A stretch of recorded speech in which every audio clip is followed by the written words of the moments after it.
Sí, G. G. Jesús. S. Una introducción a las doctrinas de la gracia, por Roger L. Smalling, maestro en teología, copyright sect. L. 990.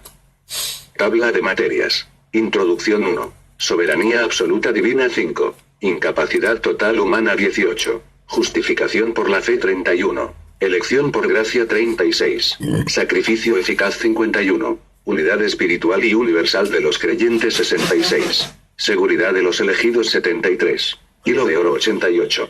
Prefacio. ¿Alguna vez te ha parecido peculiar cómo Dios, de vez en cuando, hace cosas en formas indirectas? Por ejemplo, toma la definición de la gracia. Puesto que somos salvos por gracia, parece que hubiera sido práctico que Dios la definiera al principio mismo de la Biblia. Que podría haber inspirado a algún profeta para escribir una definición al estilo de un diccionario, comenzando como la gracia es definido como, etc. Esto sería ir al grano, tal como a hombre moderno le agrada. Sin embargo, eso no es lo que vemos al principio de las escrituras, ¿verdad? En cambio, nos topamos con una serie de historias sobre gente imperfecta de quienes Dios se agradó por poco motivo aparente. Esto ayuda a nuestro entendimiento un poco, pero el asunto permanece todavía ambiguo. Luego, nos encontramos con una serie de negaciones. La gracia no es obras. La gracia no es merecida.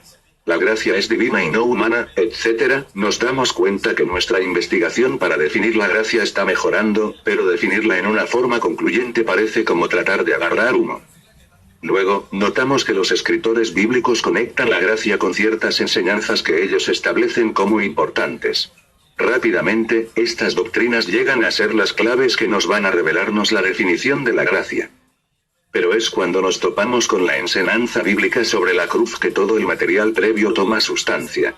Nuestra neblina mental se disipa y la razón por qué Dios define la gracia de maneras indirectas se vuelve evidente.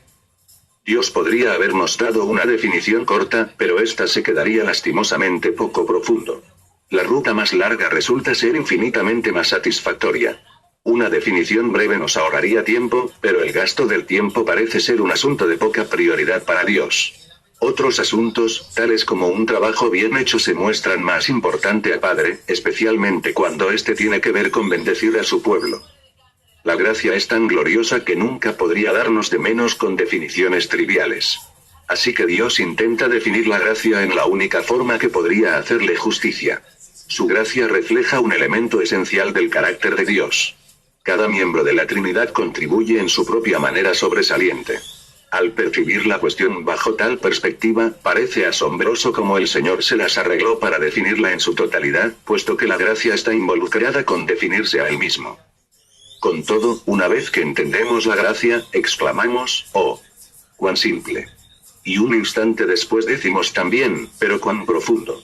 Tal paradoja no debería sorprendernos. Después de todo, eso es típico de su estilo, ¿no es verdad? ¿Esperábamos algo diferente? Esa es una razón por la que creo que las doctrinas de la gracia son bíblicas. Son su estilo. Sus huellas digitales están sobre cada una de ellas. Por lo tanto, el estudio de la gracia resulta ser un viaje con virajes inesperados. El camino es largo pero no aburrido y verdaderamente emocionante. Uno de estos virajes es que mientras estamos definiendo la gracia, nos encontramos a nosotros definidos más claramente, que nos guste o no. Sin embargo, hay paisaje glorioso en el camino y todo el mundo se deleita al contemplar las diversas panoramas bellas de la ruta. Algunos regocijan ante la autoridad de una voluntad soberana. Otros saborean la seguridad de un pacto eterno. Otros están cautivados con el poder de la cruz. Personalmente, la parte del viaje que más me encanta a mí, es que dura para siempre. Disfrute del camino. Jesús.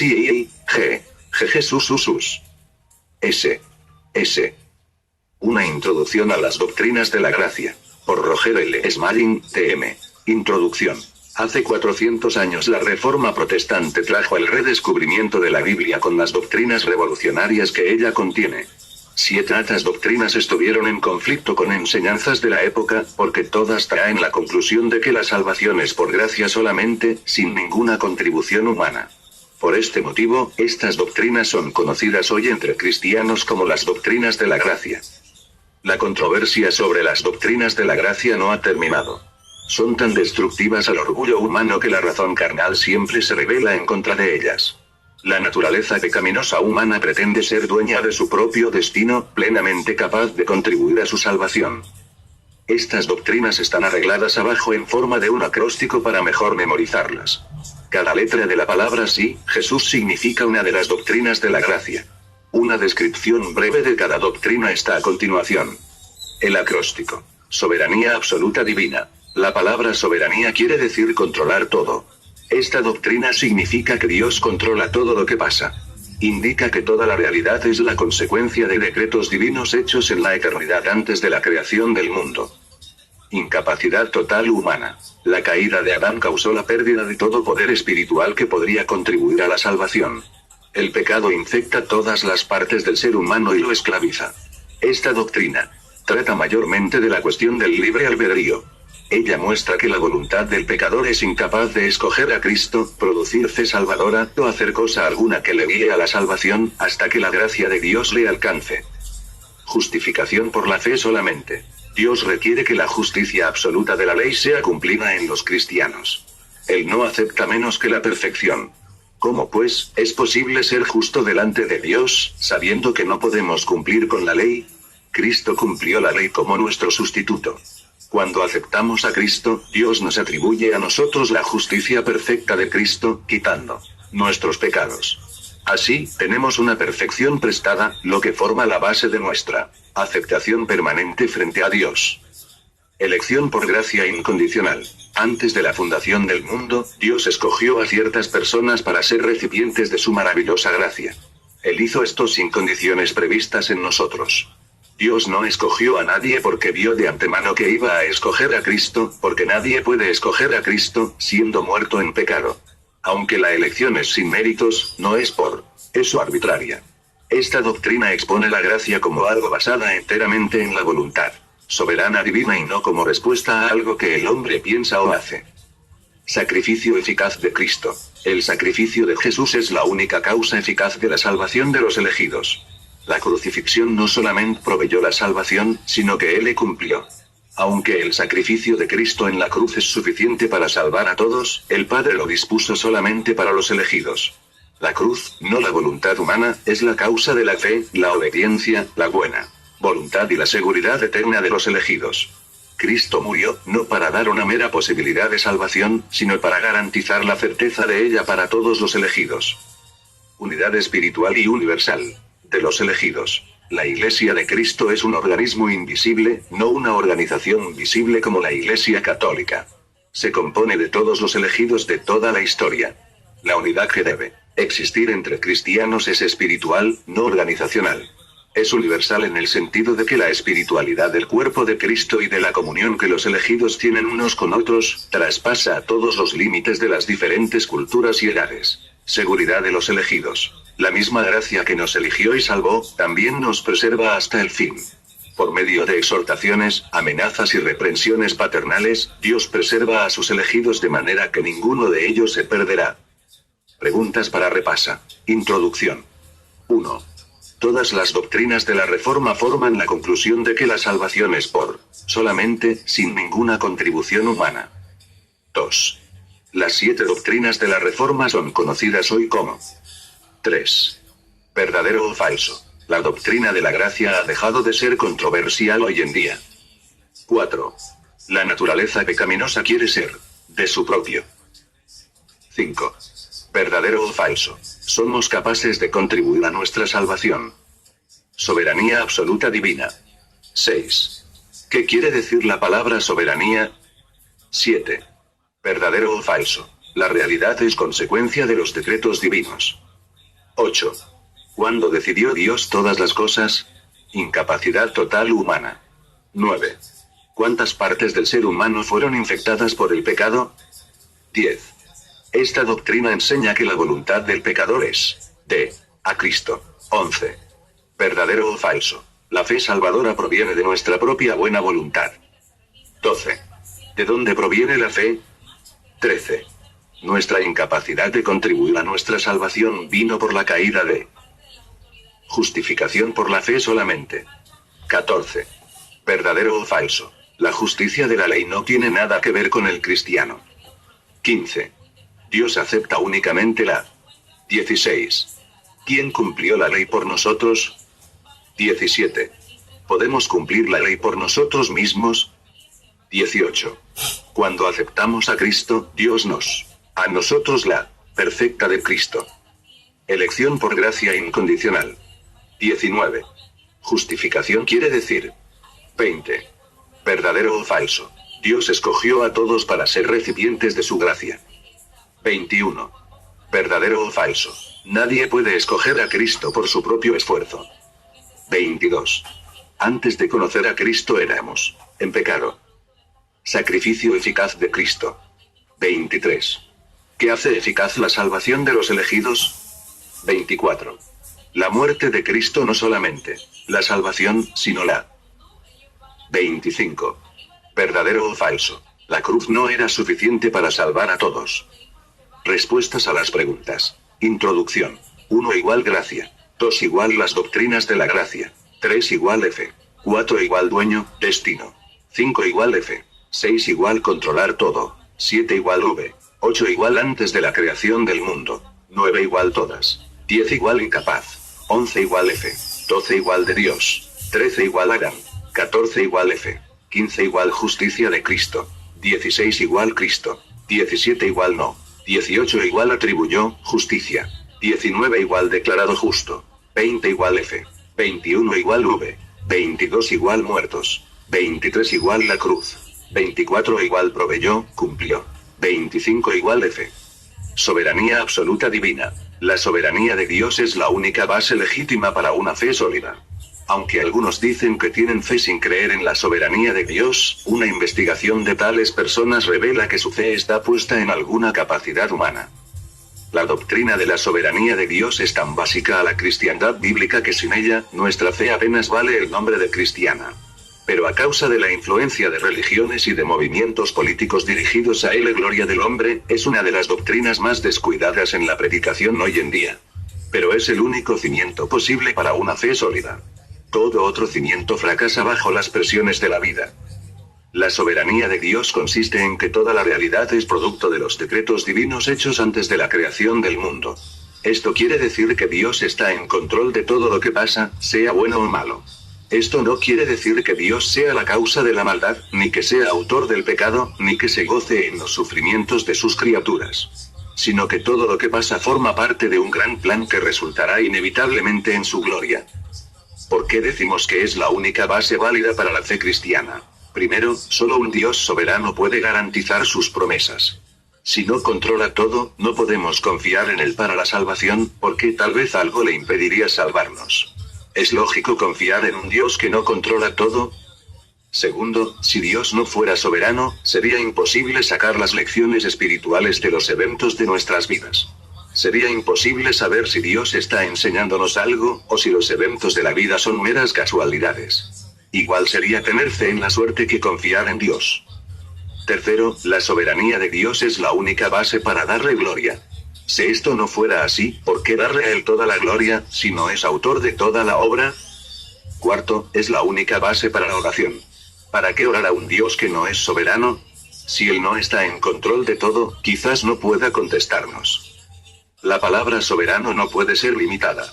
Es imposible que Dios sea un poco soberano, o 90% soberano. Es ilógico decir, Dios es soberano, pero, al añadir la palabra pero, confesamos que no creemos que Dios es soberano. Tal afirmación equivale a decir que Dios es un poco infinito, o que Dios es más o menos todopoderoso. Cualquier intento de calificar la soberanía de Dios, es una negación de ella. Soberanía absoluta divina. Las bases de esta doctrina. Hay 4 fundamentos bíblicos para creer en la soberanía de Dios. Estos siguen un orden lógico. 1. Los atributos divinos de omnisciencia y omnipotencia. 2. La voluntad inmutable de Dios. 3. La realidad es producto de los decretos divinos. 4. Dios es dueño de todo, y por lo tanto, lo controla. Primer fundamento. Los atributos. Primero, la Biblia enseña que Dios es omnisciente. Esta palabra significa saber todo. Dice el Señor, que hace conocer todo esto desde tiempos antiguos. Ex 15, 18. Omnipotente quiere decir que es todopoderoso. Porque el Señor nuestro Dios todopoderoso reina. Ab 19, 6. Una negación de la soberanía de Dios equivale a la anulación de uno de estos atributos divinos. Ejemplo. Supongamos que algo que Dios no hubiera ordenado sucediera. Tendría que ser por una de estas dos razones. Que Él no sabía que iba a suceder, o porque le falta poder para impedirlo. En el primer caso, no sería omnisciente. En el segundo caso, no sería omnipotente. La existencia de estos dos atributos en Dios confirma la imposibilidad de que algo pase sin el permiso divino.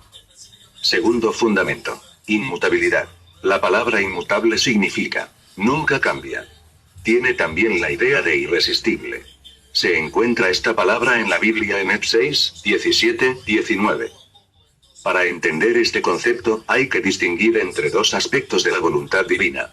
Estos son: A. Su voluntad de mandamientos. B. Su voluntad de propósitos. Dios expresó su voluntad de mandamientos en forma de edictos morales, tales como los 10 mandamientos. Dios permite que los hombres transgredan estas leyes y al hacerlo, pecan. Pero cuando Dios decreta que Él va a cumplir algún propósito, no permite que nadie lo invalide ni que le impidan cumplir con ese propósito. Ejemplo. Supongamos que Dios dijera: ven ustedes ese árbol. Yo mando que nadie lo corte. Esto sería un mandamiento divino, una expresión de su voluntad de mandamientos.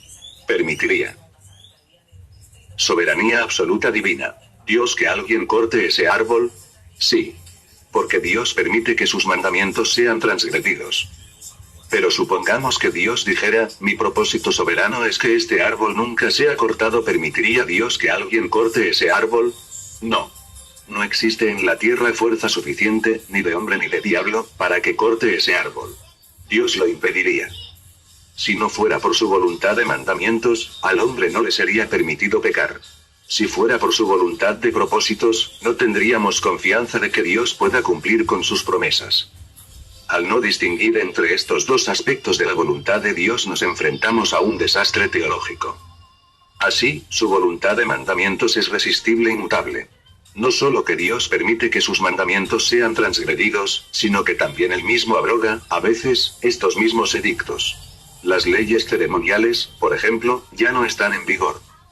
Irresistible e inmutable mandamientos P. Pero su voluntad de propósitos es irresistible e inmutable. Nadie puede impedir que Dios cumpla con sus designios, ni persuadirlo para cambiarlos. Son propósitos eternos. Este concepto de la inmutabilidad de la voluntad divina se expresa, a veces, como consejos de Dios. Ejemplos son: Is 46, 10. Mi consejo permanecerá, y haré todo lo que quiero. 6, 17, 18. Por lo cual, queriendo Dios mostrar más abundantemente a los herederos de la promesa la inmutabilidad de su consejo, tengamos un fortísimo consuelo. Otros textos enfatizan la palabra propósitos para comunicar el mismo concepto. Ejemplo. F. 1, 11, conforme al propósito del que hace todas las cosas según el designio de su voluntad. Muchos textos hablan de la voluntad de Dios de una manera tan clara que no deja duda sobre el concepto de inmutabilidad.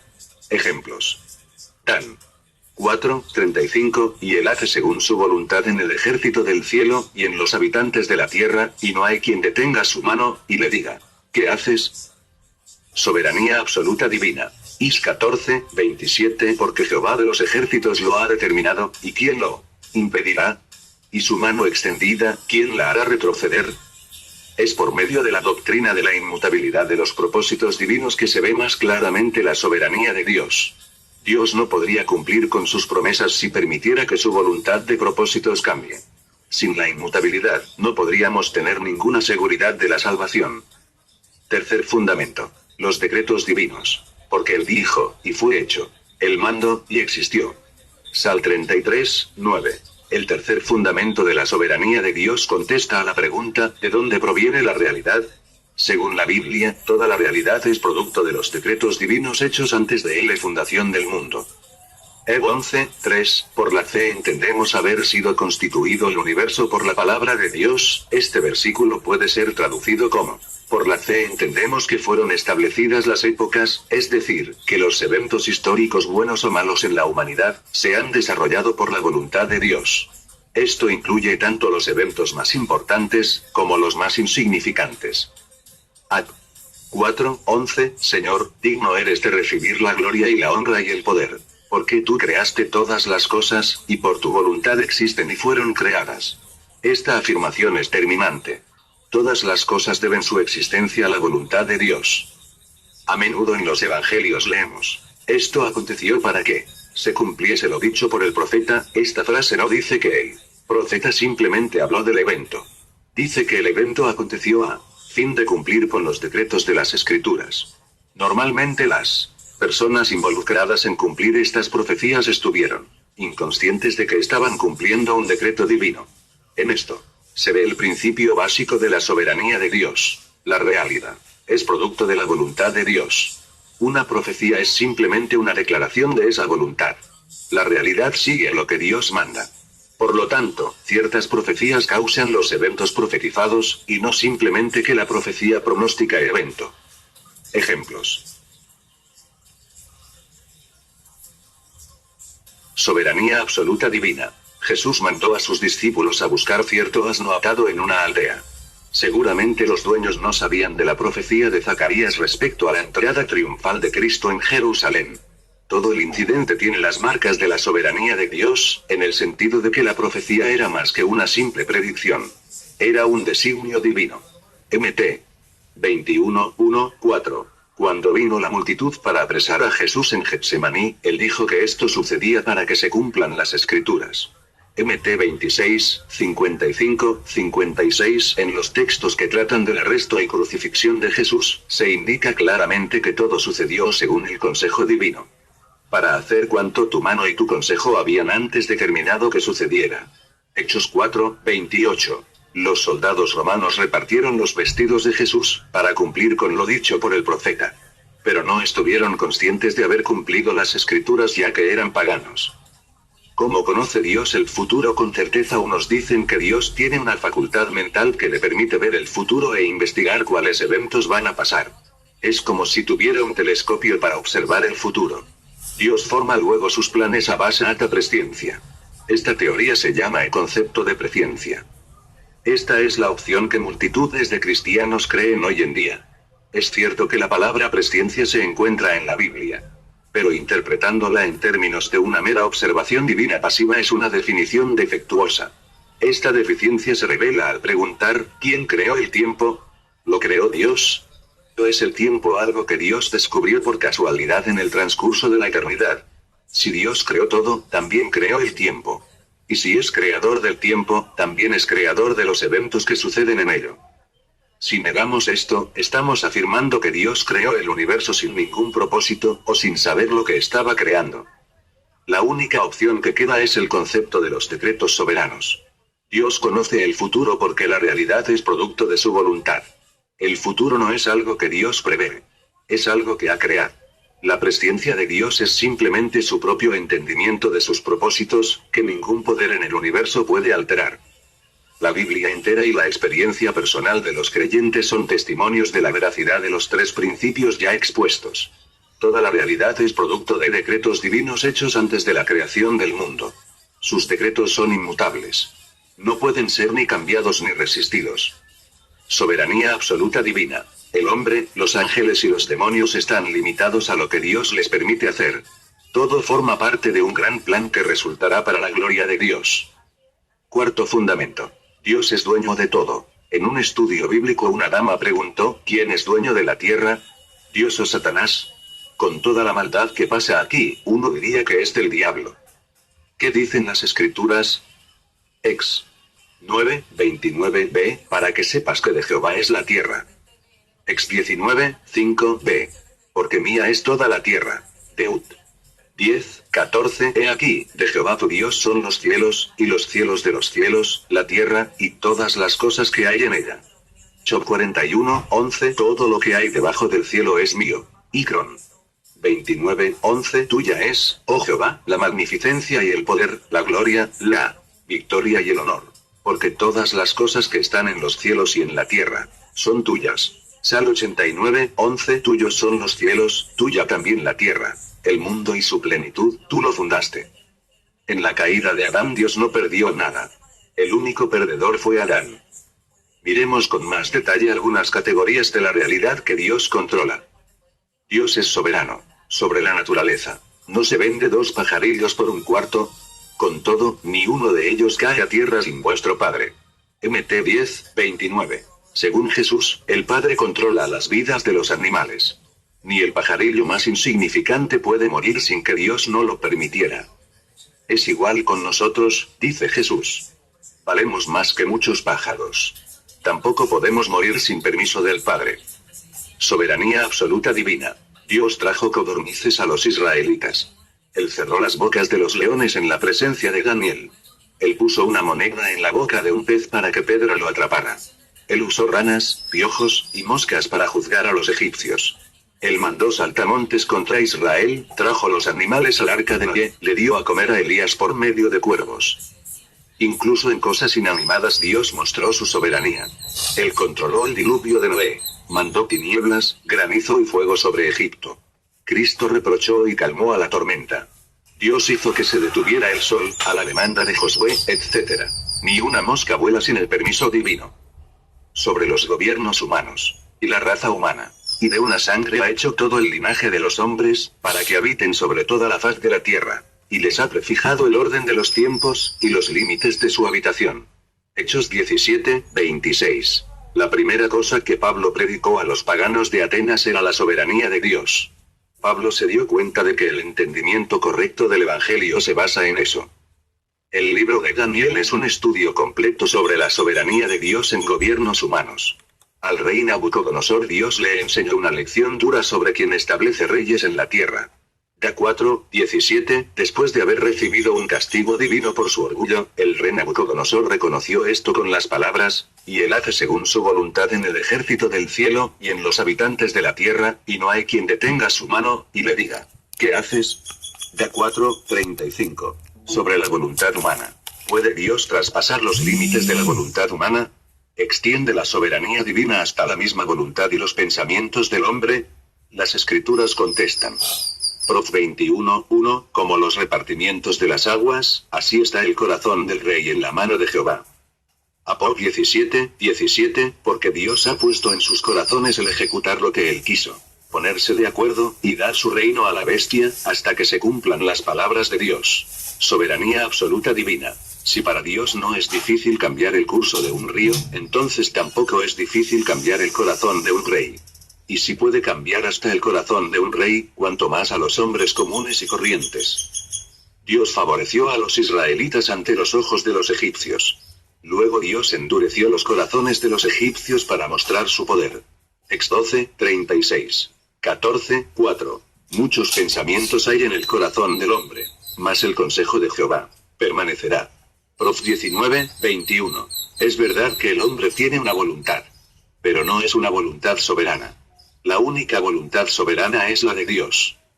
Sobre la maldad. Dios nunca obliga a nadie a pecar. Tampoco se le puede acusar a Dios, en base a su soberanía, de ser el autor del pecado. Las personas pecan porque tienen naturalezas pecaminosas. Sin embargo, nadie puede pecar sin que Dios lo permita. Las escrituras nos revelan que hasta las mismas circunstancias del acto de pecar están bajo el control soberano divino. En la mano divina está el poder para impedir o permitir el pecado del hombre. El afirmar que Dios no puede impedir que una persona pecara, es igualmente de blasfemo como declarar que Dios es la causa del pecado. ¿Cómo limita Dios el pecado, y controla las circunstancias de su manifestación, sin incurrir la culpa de ser la causa del pecado? Cuando un ratón es puesto en una jaula, siempre explora los límites de ella.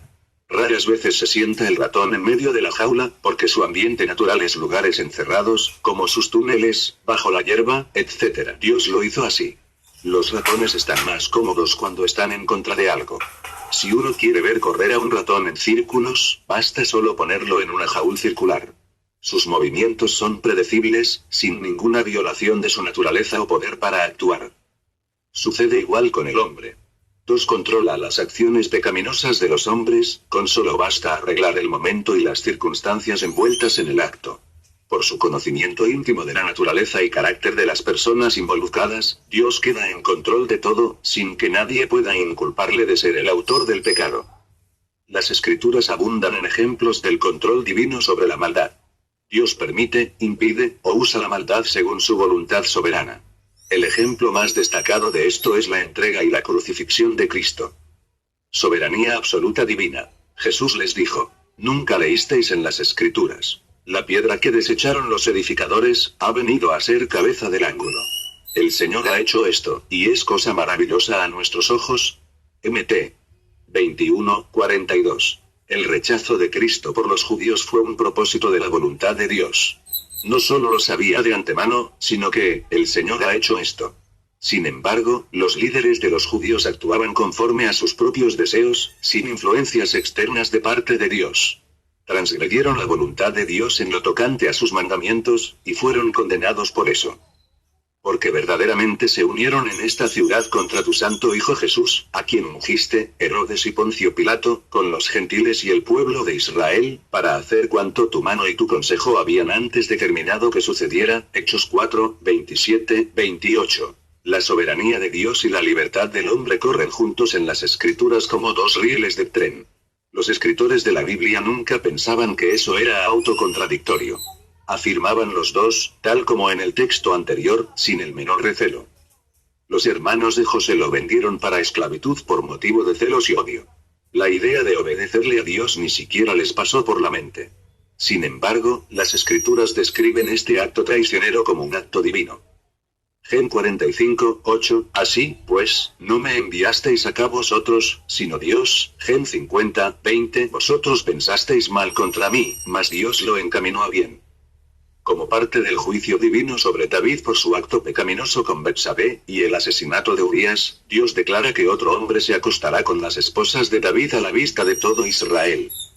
La manera en que se expresa este decreto es muy reveladora. Así ha dicho Jehová: he aquí yo haré levantar el mal sobre ti de tu misma casa, y tomaré tus mujeres delante de tus ojos, y la daré a tu prójimo, el cual yacerá con tus mujeres a la vista del sol. Porque tú lo hiciste en secreto. Mas yo haré esto delante de todo Israel y a pleno sol. Sam 12, 11, 12. Cuando Absalón ocupó el reino temporalmente, cometió incesto con las esposas de David. Aunque parece extraño decirlo, esto ocurrió como juicio de Dios sobre David. Era Dios mismo quien levantó a Absalón como rebelde en contra de David, y decretó que esto tendría soberanía absoluta divina, lugar. No obstante, Absalón es culpable del pecado de rebeldía y de incesto, a pesar de que tales pecados fueron decretados por Dios. ¿Cómo pudo Dios decretar esto, y a la vez mantenerse santo? El Señor simplemente le proveyó a Absalón la oportunidad para expresar lo que ya estaba en su corazón rebelde. Doctrinas como estas son como carne cruda, difíciles de soportar para algunas personas. Pero son las enseñanzas claras de la palabra de Dios. Si Dios es soberano sobre todo, entonces es soberano también sobre la maldad. De otro modo, no podemos llamarlo soberano. Otros ejemplos bíblicos de la soberanía de Dios sobre la maldad son: el rey Saúl se suicidó al caer sobre su propia espada, según Micro 10, 4, pero V14 dice que era Dios quien lo mató. Y no consultó a Jehová. Por esta causa le mató. El apóstol Pablo enseña que la incredulidad de los judíos forma parte del plan divino para incluir a los gentiles en el pacto de la gracia. Rom 11, 7, 11. Cuando David huye de Jerusalén, le maldice Shimei. Estas acciones de Shimei son impías. Sin embargo, David reconoce que Shimei está haciendo esto por decreto divino. Y Sam 16, 11, ve dejadle que maldiga, pues Jehová se lo ha dicho. Hasta los espíritus malignos están bajo control divino. Dios mandó un espíritu maligno para hablar por las bocas de los profetas falsos durante el reino de Ahab. Y Reyes 22, 23, y ahora, he aquí Jehová ha puesto espíritu de mentira en la boca de todos tus profetas, y Jehová ha decretado el mal acerca de ti. Los engaños que afligen a los hombres a veces provienen de Dios como juicios por rechazar la verdad. El soberano mismo escoge la clase de engaños que sufrirán. Ites 2, 11, por esto Dios les envía un poder engañoso, para que crean la mentira. La testarudez de los hijos de Elí al ignorar los reproches de su padre, se atribuye a Dios en Sam 2, 25. Pero ellos no oyeron la voz de su padre, porque Jehová había resuelto hacerlos morir. Soberanía absoluta divina. Jehová les permitió expresar la maldad de sus corazones como juicio en contra de Elí por su negligencia paternal y mal ejemplo como sacerdote. Es verdad que la enfermedad vino al mundo como resultado del pecado. Sin embargo. Y Jehová le respondió, ¿quién dio la boca al hombre? ¿O quién hizo al mudo y al sordo, al que ve y al ciego? ¿No soy yo Jehová? Ex. 4:11. Un huracán destruye un pueblo. Un deslave entierra a una aldea. ¿Habrá algún mal en la ciudad, el cual Jehová no haya hecho? Amós 3:6b. Aunque Satanás es el agente activo en la maldad, sus actividades se extienden solamente a los límites del permiso divino. Como un perro atado, tiene libertad solo hasta donde alcanza los límites de la correa. Igual con los hombres. Y nosotros sabemos quién tiene en la mano el otro extremo de la correa. Una tensión consolador. Nos hallamos en una tensión filosófica entre la soberanía divina y la responsabilidad humana. Es incómodo vivir con tal tensión. ¿Cómo, entonces, escapamos para llegar a una posición de comodidad? Respuesta. No nos escapamos. Paradójicamente, Dios desea que obtengamos consuelo de esta tensión incómoda. Él considera que esta tensión es la mejor situación para nuestro bienestar. Nos damos cuenta que por más crueles que sean nuestros enemigos, Dios los tiene bajo su control. Sin embargo, son completamente responsables de sus acciones. Para que Dios sea Dios, y que el hombre sea hombre, ambos lados de la tensión son necesarios. Jesús fue a la cruz consciente de que era la hora de las tinieblas. Aunque sabía que los agentes de las tinieblas le cogían, no era a las tinieblas que entregaba su espíritu, sino en las manos del Padre. Comprendía que su padre, no Satanás, le había entregado la copa para beber. Aceptó la copa, no como proveniente de las tinieblas, sino de la luz. No se regocijó en el dolor, sino en el bien mayor que venía de ella. Este es el punto de tensión consolador en donde Dios quiere que vivamos. Soberanía absoluta divina. Preguntas para repasa. La soberanía de Dios. La importancia de la doctrina. 1. ¿Cuál es la única base para una fe sólida? 2. Los que no creen en la soberanía de Dios ponen su fe en la capacidad. 3. ¿Cuál es la doctrina central de la Biblia? 4. ¿Qué pasa cuando la fe de uno no está basada en la soberanía de Dios? 5. Soberanía de Dios quiere decir que toda la realidad es fruto de los hechos antes de la creación del mundo. 6. Ni lo bueno ni lo escápala de Dios. 7. Verdadero o falso. Dios es autor del pecado. 8. Todo lo que pasa es por la de Dios. 9. Solo un Dios puede garantizar el cumplir con sus promesas. 10. Verdadero o falso. Satanás puede impedirle a Dios. 11. Verdadero o falso. Los eventos de nuestras vidas son causados mayormente por la suerte o la casualidad. 12. Verdadero o falso. Dios ha decretado todo lo que pasa. 13. ¿Cuál es la única base para dar gloria a Dios? 14. Damos toda la gloria a Dios porque es el que hace la obra. 15. ¿Es lógico orar a un Dios que no es soberano? 16. ¿Por qué? 17. La palabra soberanía es soberanía absoluta divina. 18. Hoy en día se está predicando un nuevo evangelio en beneficio de él, en lugar de la a Dios. 19. ¿Verdadero o falso? La voluntad de Dios respecto a sus propósitos eternos puede ser resistida y no cumplirse. Las bases de esta doctrina. 1. ¿Cuáles son los 4 fundamentos bíblicos para la soberanía de Dios? A. B. C. D. 2. La Biblia enseña que Dios es omnisciente. Esto quiere decir que Él.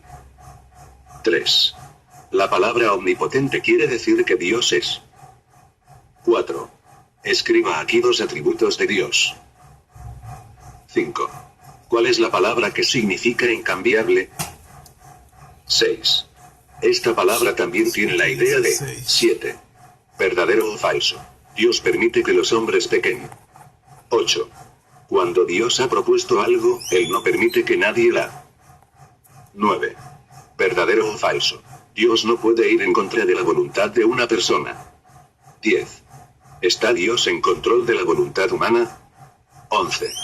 Ponga un versículo aquí para comprobar su respuesta de él. Número 10. Soberanía absoluta divina. 12. La realidad es producto de. 13. ¿Por qué se ha desarrollado la historia humana de tal que? 14. ¿Verdadero o falso? Los eventos importantes en la historia fueron decretados por Dios. Pero las cosas insignificantes pasaron por casualidad. 15. Ciertas profecías. Los profetizados. 16. Verdadero o falso. Aunque Dios es responsable por todo lo que pasa en el mundo, no es autor del pecado. Respuestas a las preguntas. Soberanía de Dios. 1 igual soberanía de Dios. 2 igual humana. 3 igual soberanía de Dios. 4 igual se fracasa. 5 igual decretos divinos. 6 igual malo. Soberanía 7 igual F. 8 igual voluntad. 9 igual soberano. 10 igual F. 11 igual F. 12 igual V. 13 igual soberanía de Dios. 14 igual toda. 15 igual no. 16 igual no merece toda la gloria. 17 igual absoluta. 18 igual hombre, honra. 19 igual F. Las bases de esta doctrina. 1 igual sus atributos, su inmutabilidad, sus decretos. 2 igual sabe todo. 3 igual todopoderoso. 4 igual omnisciente, todopoderoso. 5 igual inmutable. 6 igual irresistible. 7 igual V. 8 igual resiste. 9 igual F. 10 igual sí. 11 igual ver texto. 12 igual los decretos divinos. 13 igual la voluntad decretiva de Dios. 14 igual F. 15 igual producen eventos. 16 igual V. Incapacidad total humana. La humanidad perdida en el pecado tiene muchos mitos. Entre estos está el mito de la neutralidad moral del libre albedrío.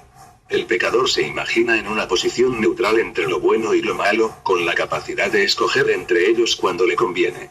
Presupone una capacidad para arrepentirse y venir a Dios en cualquier momento. Se ve a sí mismo en control integral con respecto a las cuestiones morales. Se piensa dueño de su propio destino. Todos los grupos religiosos apoyan de alguna manera la doctrina del libre albedrío. Difieren entre ellos en lo que significa la palabra libre. Está claro que nuestra voluntad posee limitaciones. No podemos hacer brotar alas y volar solamente por desearlo. Tampoco aumentamos nuestro cociente intelectual al nivel de Einstein por fuerza de voluntad. Hasta en las luchas morales nuestra voluntad es a veces un amigo y a veces un enemigo. Nuestra voluntad está limitada en algunas formas pero no en otras. Algunos grupos creen que el libre albedrío del hombre escapó a los efectos de la caída, permanece moralmente neutral. Piensan que es la única facultad que no fue afectada por el pecado. Otros creen que la voluntad está debilitada por el pecado, pero que todavía puede contribuir a la salvación.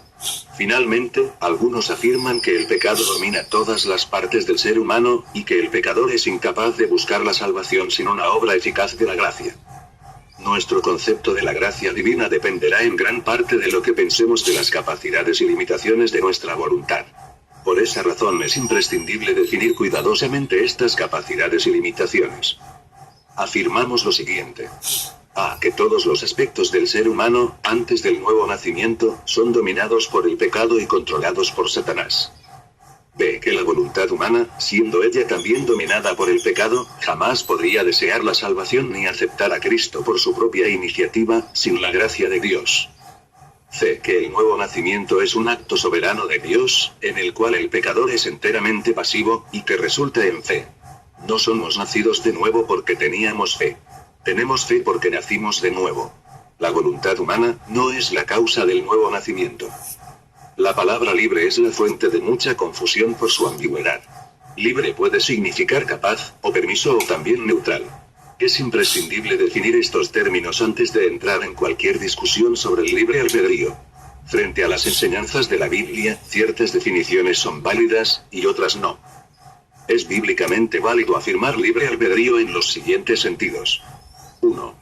El derecho para escoger lo bueno. Aunque el derecho para hacer una cosa no comprueba la capacidad para hacerlo. 2. El poder para decidir entre las cosas moralmente neutrales, como, por ejemplo, lo que uno come en el almuerzo. Incapacidad total humana. 3. El poder para escoger entre ciertas acciones exteriormente buenas o malas, como el dar una caridad o no, o decidir leer la Biblia en lugar de una revista pornográfica. 4. La capacidad para cumplir con ciertas actividades o devociones religiosas. Asistir a los cultos, aprender coritos, rezar, etc. Pero es antibíblico afirmar el libre albedrío en los sentidos de 1. Un poder inherente en el hombre para arrepentirse y aceptar a Cristo. 2. Una capacidad para contribuir, por obra o pensamiento, cualquier cosa que podría atraer la gracia de Dios. 3. Neutralidad moral. 4. La facultad que gobierna al hombre. Importancia de la doctrina. El instante en que el cristiano se da cuenta de que su libre albedrío no es la base de su salvación, se aclara la definición correcta de la palabra gracia. Se da cuenta que no se convirtió a sí mismo, y que la salvación no es una obra mutua entre el hombre y Dios. La salvación es del Señor. Un entendimiento de la incapacidad total humana ayuda para abatir el orgullo en el cristiano. ¿Cómo puede uno estar orgulloso respecto a lo que no pudo hacer? A la vez, le da una nueva seguridad en su relación con Dios. Después de todo, si Dios pudo superar la resistencia de nuestra naturaleza pecaminosa para cambiar nuestros corazones obstinados, seguramente puede preservarnos para su reino eterno, a pesar de la corrupción de nuestra carne. Bases de la doctrina. A. El pecado original. Dios creó a Adán con dones maravillosos. Uno de estos fue el poder escoger entre el bien y el mal. Llamamos esto libre albedrío. Cuando Adán cayó en pecado, todo su ser se hizo esclavo del pecado, incluyendo su voluntad. La Biblia nunca enseña que hubo alguna parte de Adán que escapó del poder del pecado. Afirmar la neutralidad moral de la voluntad humana es insinuar que ella escapó milagrosamente cuando cayó Adán. ¿Afirma la Biblia esto? Sin lugar a dudas que no. Los efectos de la caída de Adán sobre nosotros están expuestos en Romanos 5, 12, 21. En este texto aprendemos que heredamos de Adán la muerte, la condenación y el juicio divino. Es decir, la culpa del pecado de Adán se atribuye a toda su descendencia. De esto se desprende una verdad de importancia primordial. El hombre peca porque es pecador, y no pecador porque peca. El hombre está condenado primeramente por lo que es. Incapacidad total humana. Segundo, por lo que hace. No existen niños inocentes. Todos nacen condenados y esclavos al pecado. B. El corazón gobierna al hombre, no su voluntad. Sobre toda cosa guardada, guarda tu corazón, porque de él mana la vida. Prof. 4, 23. Existe la presuposición de que la voluntad humana es lo que decide sus acciones. Esto no solo contradice a las escrituras, sino que contradice también a la lógica. ¿Cómo podría la voluntad humana ser libre de la naturaleza de la persona en que se encuentra? Uno siempre escoge lo que le agrada. Lo que nos agrada refleja lo que somos en el corazón. Así, es el corazón, es decir, él en naturaleza interior, que dirige al hombre, no su voluntad. La voluntad nunca puede ser libre de la naturaleza interna del ser en la que se encuentra. Un pato, por ejemplo, sobre un estanque de agua y un montón de arena siempre escoge el agua. ¿Por qué? El pato escoge según sus gustos. Tiene libre albedrío solo dentro de los límites de su naturaleza. Cristo mismo subrayó este principio al decir a los fariseos, ¿cómo podéis hablar lo bueno, siendo malos? Porque de la abundancia del corazón habla la boca. Mt 12, 34. La Biblia enseña claramente que el corazón del hombre lo gobierna. Mt 12, 33, 37. 15, 18, 19 y Pr 4, 23, si el corazón es dominado por el pecado, entonces también lo es la voluntad. Una ilustración. El coyote es un animal indomesticable. Por naturaleza siempre quedará silvestre, incluyendo si es criado por humanos. Sin embargo, supongamos que en el transcurso de una caminata en el bosque, te encuentras con un coyote. Piensas, qué lindo sería tener un coyote como mascota. Voy a persuadir al coyote para que venga conmigo. Entonces, te acercas al coyote, y dices, tendrás, mi querido coyote, buena comida en cantidad. Tendrás protección del tiempo y de los enemigos. Seremos buenos amigos, y nos divertiremos mucho. Pensando ahora que el coyote ya está persuadido, extiendes tu mano para recogerlo. ¿Qué hará el coyote? Siendo la clase de animal que es, obviamente te muerde.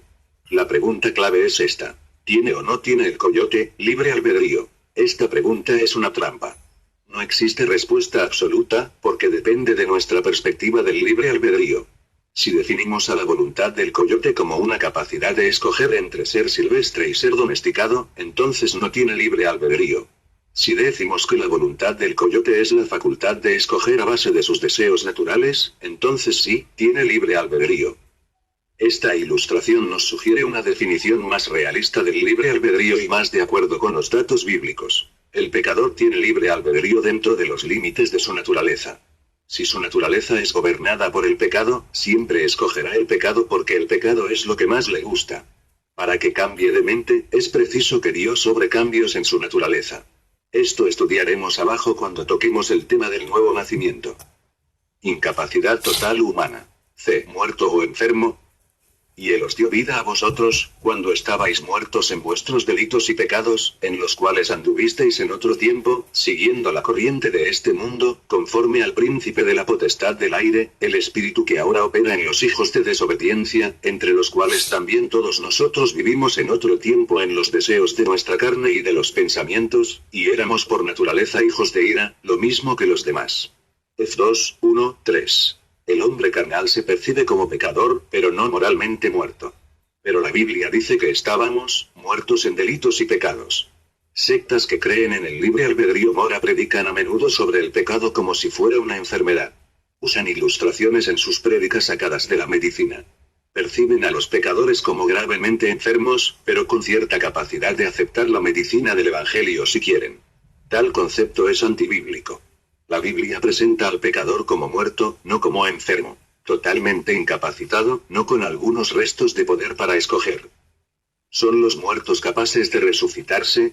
La muerte implica la incapacidad total. Pero el orgullo humano no tolera la noticia de esta incapacidad. Luego, Pablo nos indica que éramos conformistas. Siguiendo la corriente de este mundo. Andábamos bajo la ilusión de que nuestros pensamientos eran realmente nuestros. Nos imaginábamos originales, sin darnos cuenta que éramos productos típicos de una sociedad perversa. Pablo nos revela también que éramos títeres de un ser maligno. El espíritu que ahora opera en los hijos de desobediencia. Finalmente, Pablo expone que nuestra voluntad no era lo que nos gobernaba, porque ella estaba esclavizada a nuestra carne. Haciendo la voluntad de la carne. Otro texto que subraya la incapacidad total humana es Ro 3, 9, 18. Según V9, todos están bajo pecado. Es decir, están bajo el control y dominio del pecado. El efecto de este dominio se expresa en la descripción que sigue. No hay justo, ni aun uno. No hay quien entienda, no hay quien busque a Dios, no hay quien haga lo bueno, no hay ni siquiera uno. Si no hay quien entienda, ¿puede llegar el pecador por sí solo a entender el Evangelio? ¿Eso nadie busca de Dios? ¿Tiene el pecador poder para hallarlo? Si no hay quien haga lo bueno, ¿por qué suponer que un pecador es capaz de entregarse a Cristo? ¿No es eso lo bueno? Si no a temor de Dios en ellos, ¿de dónde proviene el deseo para entregarse a Él? Ilustra este estado de ser el erudito C.S. Lewis. Incapacidad total humana. Los agnósticos hablan con agrado acerca de la búsqueda del hombre a Dios. Para mí, mejor que hablen de la búsqueda del ratón al gato, Dios me atrapó a mí. 1. Si existe la menor sospecha de que la naturaleza carnal humana tiene alguna capacidad de someterse a Dios, Ro 8, 7 es suficiente para descartarla. Por cuanto los designios de la carne son enemistad contra Dios. Porque no se sujetan a la ley de Dios, ni tampoco pueden. D. Cada parte del ser humano es controlada por el pecado. El pecador no entiende ni busca de Dios, Ro 3, 11. Su entendimiento está obscurecido, F4, 18, no percibe las cosas espirituales y las considera insensatez, Icor 2, 14. Su mente no puede someterse a Dios, Ro 8, 7, y es enemigo de Dios, Cor 1, 21, cegado por Satanás, Icor 4, 4. Los pensamientos de su corazón son malos continuamente. G6, 5. Su voluntad es controlada por Satanás, F2, 3, de manera que no puede arrepentirse sin que Dios le conceda el arrepentimiento, IT 2, 26. No puede venir a Cristo sin que Dios le traiga.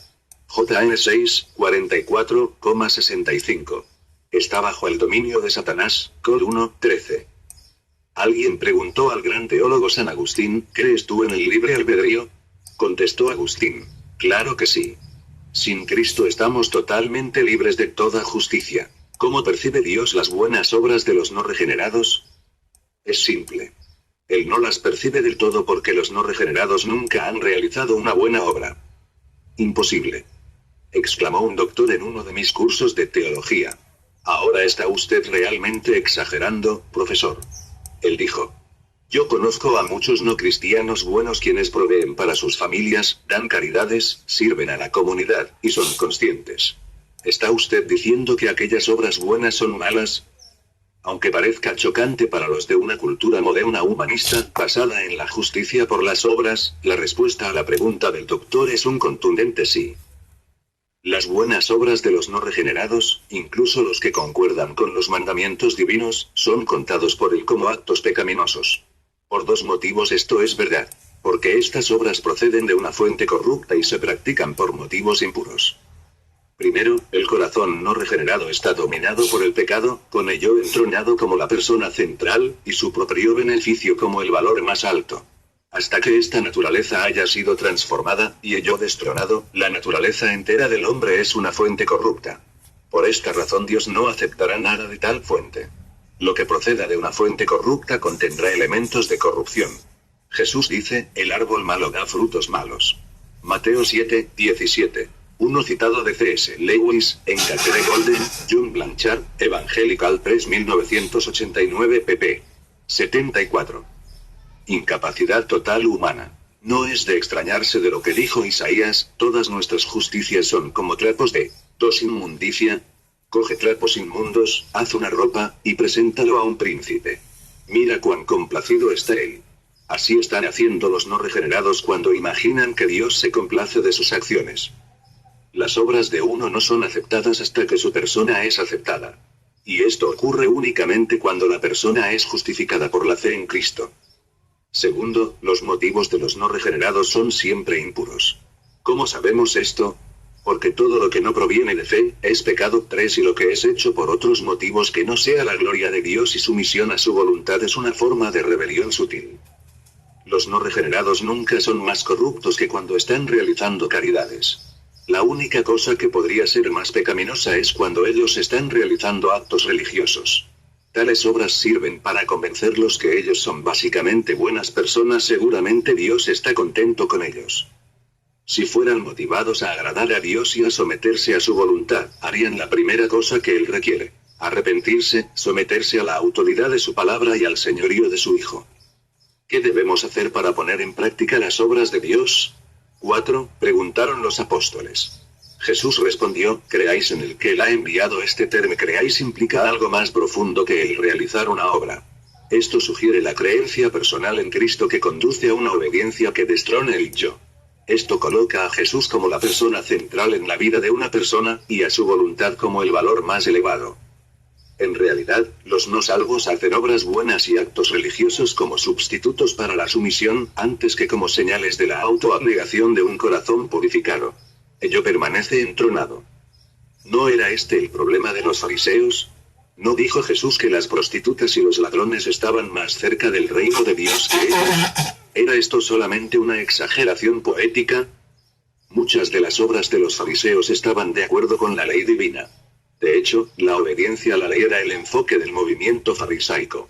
¿En qué sentido eran, pues, las obras de los fariseos peores a las de la prostitución y al robo? La autodecepción involucrada en una obra que procede de un corazón corrupto y de motivos impuros cambian cualquier obra, por buena que sea, en una obra peor que las mencionadas. 2 Isa 64, 6. 3 Rom 14, 23. 4 Juan 6, 28. Incapacidad total humana. No es de extrañarse que Pablo, al hablar de la humanidad no regenerada, tanto a judíos como a gentiles, dijo, no hay quien haga lo bueno, no hay ni siquiera uno. 5. ¿Es esta alguna doctrina nueva, recientemente inventada? Note que un documento evangélico antiguo, escrito en 1648, la Confesión de Westminster, dice: las obras hechas por hombres no regenerados, aun cuando por su esencia puedan ser cosas que Dios ordena, y de utilidad tanto para ellos como para otros, sin embargo, porque proceden de un corazón no purificado por la fe y no son hechas en la manera correcta de acuerdo con la palabra, ni para un fin correcto, la gloria de Dios. Por lo tanto son pecaminosas, y no pueden agradar a Dios ni hacer a un hombre digno de recibir la gracia de parte de Dios. Y a pesar de esto, el descuido de las obras por parte de los no regenerados es más pecaminoso y desagradable a Dios. Dios requiere que los no regenerados hagan obras buenas. Pero al hacerlas, cometen pecado. Si ellos no las hacen, estas omisiones son aún más pecaminosas. El hombre no contribuye con nada para su salvación, solo para su condenación.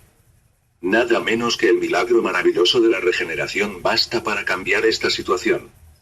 Preguntas generales sobre la incapacidad total humana. Pregunta A. ¿Cómo puede Dios hacernos responsables de hacer lo bueno si no podemos hacerlo?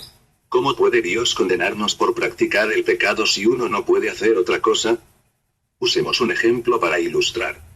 Ponga una Biblia a un extremo de una mesa larga y una botella de vino al otro extremo. Luego, tome a un borracho y siéntelo entre la Biblia y el vino, diciéndole que tiene toda libertad para escoger lo que quiere. Aparte de toda otra influencia o persuasión que escogerá el borracho, obviamente escogerá el vino, porque así es su naturaleza. Él tiene la libertad de escoger el vino, y la responsabilidad de escoger la Biblia. Pero le falta la capacidad para escoger la Biblia. Él tiene la libertad de escoger lo que quiere. Pero lo que quiere se determina por lo que él mismo es por su naturaleza interna. Se puede interpretar mal ciertos textos bíblicos por confundir la diferencia entre libertad y capacidad.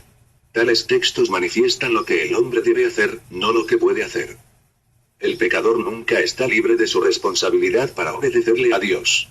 El bosquejo abajo muestra esta paradoja entre la responsabilidad del hombre y su incapacidad. 5 Rom. 3:12. Incapacidad total humana. Responsabilidad. Incapacidad. Venir a Cristo. MT 11:29. Nadie puede venir. JN 6:44. Arrepentirse. HCH 3:19. Arrepentirse es concedido por Dios. Segundo Tim 2:25. Circuncidar sus corazones. Dios circuncida los corazones. Creer. JN 3:16. Creer es concedido por Dios. Cil 1:29. Guardar la ley. Ro 2:13. Nadie puede guardar la ley. Ro 8:4. La incapacidad total del hombre no le libra de su responsabilidad. Después de todo, no es culpa de Dios que el hombre peque. El pecado del hombre no le quita de Dios su propia santidad, ni tampoco su derecho de mandar lo que es justo. No son fuerzas exteriores al hombre que le obligan a pecar, sino una fuerza interior, su propia naturaleza pecaminosa. Peor todavía, es afirmar la neutralidad moral de la voluntad. Si ella flotaba independiente del estado moral nuestro, libre de nuestra naturaleza, ¿en qué sentido, pues, sería nuestra voluntad? ¿Cómo podríamos estar bajo la obligación de dar cuentas por lo que nuestra voluntad decide, si fuera independiente de lo que somos? La Biblia presenta que la voluntad humana es una extensión del carácter de la persona. Cuando no es regenerado, uno rechaza a Cristo hasta que Dios lo cambia. Finalmente, la base bíblica de nuestra responsabilidad ante Dios no es nuestra capacidad, sino nuestro conocimiento. Se ve esto en Romanos 1:18-20. El pecador sabe ciertas cosas por revelación en la naturaleza. Pero no busca a Dios porque le gusta el pecado. Pregunta B. En el primer capítulo, Soberanía Absoluta Divina, se expresó que Dios está en control de todo, hasta de la misma voluntad humana. ¿No hace esto del hombre un títere? ¿No están en conflicto estas dos doctrinas, la soberanía de Dios y la responsabilidad humana? Es verdad que existe una tensión filosófica entre estos dos aspectos de la teología bíblica. Es una de las materias más profundas que se puede discutir. Se entiende mejor, sin embargo, incapacidad total humana, cuando consideramos que el control que Dios ejerce es normalmente indirecto, a través de la misma naturaleza humana. Siendo que la persona escoge lo que está de acuerdo con su propia naturaleza, Dios tiene que cambiar esa naturaleza a fin de que la persona sea motivada a escoger la salvación. De esta manera, la voluntad de la persona escoge libremente, de acuerdo con la revelación que Dios le da. Dios se conserva soberano sin forzar a la persona en contra de su voluntad. En el caso de algunos, Dios los deja en el camino que ellos mismos han escogido. La cuestión del nuevo nacimiento. ¿Cómo es que llegamos a aceptar a Cristo? Si el pecador no tiene ninguna motivación en sí mismo de arrepentirse y escoger a Cristo, ¿cómo es que algunos se convierten y otros no? Esta pregunta se resuelve cuando consideramos el orden de eventos en el nuevo nacimiento. Existen dos puntos de vista respecto a lo que pasa en el nuevo nacimiento. A. Un punto de vista dice que el pecador hace una decisión para creer en Cristo, esto resulta en nacer de nuevo. El pecador produce fe en sí mismo por un acto de su libre albedrío. Dios responde a ese acto, concediéndole la gracia y le hace nacer de nuevo. Así, el pecador mismo inicia el proceso. Dios es pasivo, esperando la iniciativa humana. La fe produce el nuevo nacimiento, de manera que el pecador contribuye a su salvación en forma de fe-obediencia. Este punto de vista es creído por la rama arminiana entre los evangélicos. B. Otro punto de vista dice que el pecador está muerto en pecado, incapaz de creer.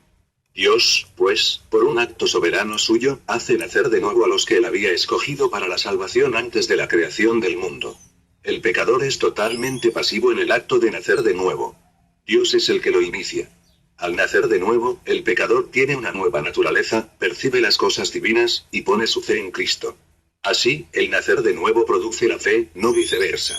La fe y la obediencia son resultados del nuevo nacimiento, y no causas de ello. El pecador no contribuye en nada a su salvación. Este punto de vista es creído por la reformada entre los evangélicos. ¿Cuál de estas dos posiciones es bíblica? Al examinar los textos bíblicos relativos al nacer de nuevo, podemos comparar cuál es causa y cuál es efecto. ¿Es nuestra obediencia a él causa de nacer de nuevo? ¿O es el nacer de nuevo la causa de nuestra obediencia? Causa-efecto JN 3:3. Nacer de nuevo, ver el reino de Dios. Ger 24:7. Dios dará corazón para que le conozcan. 16, 62, 63. Dios confirmará, perdonará los pecados su pacto. 36, 26, 27. Dará un corazón. Incapacidad total humana. Nueva obediencia. Sant 1, 18. Él, de su voluntad, primicias de sus criaturas. Sal 65, 4. Escogido por Dios, atraído a él. Si aún queda duda de que el punto de vista reformado sea lo correcto, lea JN 1:13. Los cuales no son engendrados de sangre, ni de la voluntad de carne, ni de la voluntad de varón, sino de Dios. Existe otra manera para entender que nacer de nuevo es un acto soberano divino. Es por contestar la pregunta: ¿de dónde proviene la fe salvadora? ¿Proviene del libre albedrío del hombre? ¿O es una obra de la gracia de Dios? El bosquejo siguiente contesta. Causa-efecto. HCH 13:48. Los que fueron ordenados para vida eterna creyeron. HCH 18:27. Por la gracia habían creído. 12:2. Jesús, el autor y consumador de la fe. 2:8. Por gracia sois salvos por medio de la fe. Cil 1:29. Concedido a causa de Cristo creer en él. JN 6:65. Dado por mi Padre el Mismo. ¿Juega algún papel la voluntad humana en la salvación? ¿Queda la voluntad inerte antes, durante y después de la conversión? ¿Es nuestra voluntad un títere inconsciente manipulado por un maestro de títeres celestial? De ninguna manera. Cuando se cambian nuestras percepciones, se conforman entonces las otras facultades. Al ver el reino de Dios por la iluminación de la regeneración, entonces la conversión llega a ser inevitable. Dios nos revela a Cristo como tan atractivo, que su persona misma llega a ser irresistible. La irresistibilidad de la gracia consiste más en esta percepción, que en la dominación forzada de una voluntad humana resistente. Cristo es demasiado bueno para resistir cuando se revela como Él es. Tal iluminación no transgrede ningún aspecto de la libertad del hombre, ni hace injusticia a los que niegan mirarle a Él. El motivo por el cual Dios concede esta iluminación a algunos y no a otros es un misterio escondido en la eternidad. Las palabras de los artículos de Dor, un documento reformado escrito en 1618, lo expresa con claridad y belleza. Él abre el corazón que está cerrado. Él quebranta lo que es duro. Él infunde en la voluntad propiedades nuevas, y hace que esa voluntad, que estaba muerta, reviva. Que era mala, se haga buena. Que no quería, ahora quiera realmente. Que era rebelde, se haga. Incapacidad total humana. Obediente. Él mueve y fortalece de tal manera esa voluntad para que pueda, cual árbol bueno, llevar frutos de buenas obras. El orden correcto de los eventos en la salvación es: nacer de nuevo, fe, justificación.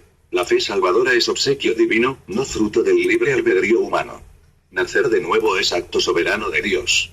El pecador no se convierte a sí mismo. Advertencia para los pastores. La idea del libre albedrío neutral es como una mala hierba en el jardín. Justo al momento que crees que es desarraigada, brota otra vez. De todas las ideas erróneas respecto a la salvación, esta es la más difícil de arrancar de los cristianos. En la enseñanza de la gracia, siempre tendrás más resistencia respecto a la incapacidad total humana que cualquier otra de las doctrinas de la gracia, porque el hombre carnal insiste en añadir algo a la salvación. En la enseñanza de la incapacidad total humana, es aconsejable repetir constantemente lo que no se está diciendo. Esto ayuda a evitar malentendidos, aunque nunca serán evitados por completo. Por ejemplo, vale decir: no estamos diciendo que el hombre no tiene voluntad. Ese tiene. Pero que su voluntad es esclavizada. Y, el hombre es responsable por sus acciones, aunque le falta fuerza para cumplir con su responsabilidad a causa del poder del pecado.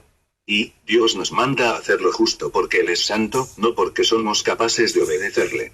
Y, no estamos diciendo que el pecador no tiene permiso de escoger la salvación. Solo que no puede hacerlo sin la gracia de Dios. Como pastor, te costará aclarar esto de la incapacidad del hombre a tu congregación. Pero vale la pena insistir. Dios usará tus enseñanzas para revelar a algunos lo que es la gracia de Dios en verdad. Les darás así una preciosa joya que les enriquecerá toda la vida.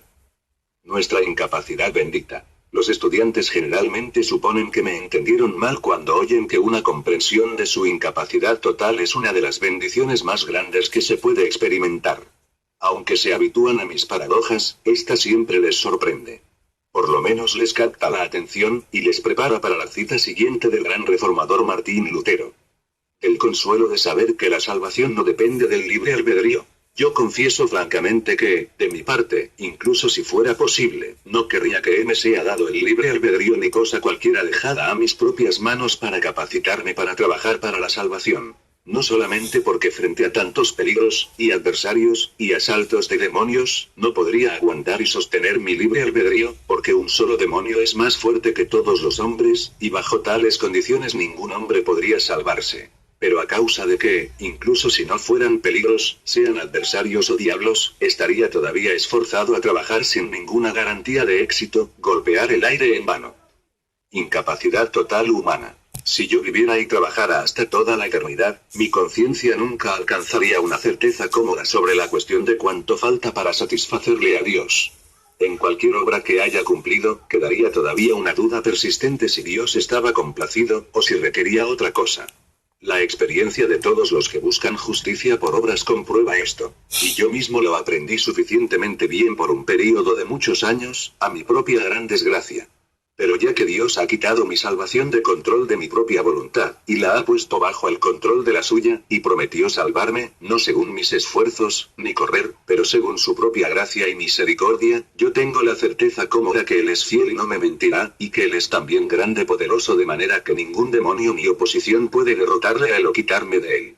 Nadie, Él dice, las arrebatará de mi mano. Mi Padre que me las dio es mayor que todos. J.N. 10, 28, 29. Así es que, si no todos, sin embargo algunos, en realidad muchos, son salvos. Pero en cambio, por el poder del libre albedrío ninguno podría ser salvo, pues todos pereceríamos. Además, tengo la certeza cómoda que yo agrado a Dios, no por causa del mérito de mis obras, sino por razón de su favor misericordioso que me prometió. A fin de que, si trabajo demasiado poco, o malo, no me lo atribuye a mí, sino con compasión paternal me perdona y me hace mejor. Para todos los santos eso es gloriarse en su Dios.